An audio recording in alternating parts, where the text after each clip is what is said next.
আসসালামু আলাইকুম, সবাই কেমন আছেন? আমিও ভালো আছি। এই যে সকালবেলা উঠে আলু পরোটা করতেছি, ডাল ভিজাইছি আর এই যে চা পানি বসাইছি।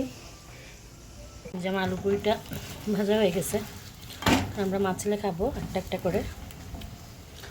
আমার ছেলে এখান থেকে নিয়ে খাওয়া শুরু করে ফেলছে। কেমন হয়েছে আসির? যে মোটামুটি ঘর একটু পরিষ্কার করছি, এখন পাকঘরেও কিছু ওই যে একটু ঝাড়ু দিলাম, মুছলাম, পরিষ্কার করলাম। পরিষ্কার করে সব এই যে এখানে রাখছি ব্যাগে গুছিয়ে। আর আলু ভর্তা করছিলাম সকালবেলা, আলু ভর্তা আছে, ডাল বসাইছি, ওয়াসিকে একটু ফ্রেঞ্চ ফ্রাই বানিয়ে দিব। আর ভাত বসাবো। আর কাপড় চোপড় কিছু ধোয়া হয়নি, 2-3 দিনে জমছে, এগুলো ধোবো আর কি। আমার ডালটা রান্না শেষ হয়ে গেছে, ভাত আর আলু ভর্তা আছে। অনেক রোদ, গরম লাগছে, এখানে আমি কাপড়গুলো ধুবো গিয়ে। এখন বাজে 7:54, প্রায় 8টার কাছাকাছি। এইমাত্র গোসল করলাম। আসলে আমার তো ওয়াশিং মেশিন নেই, হাত দিয়ে কাপড়গুলো ধুয়ে দিছি।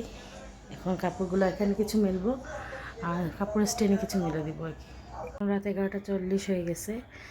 আর একটু আগে আমরা চা নাস্তা খাইছি, আসলে সেই ভিডিওটা বানাতে পারি নাই। এখন আস্তে আস্তে ঘুমানোর জন্য যাব, কালকে আবার ওয়াসির স্কুল আছে। ভালো থাকবেন সবাই, আল্লাহ হাফেজ।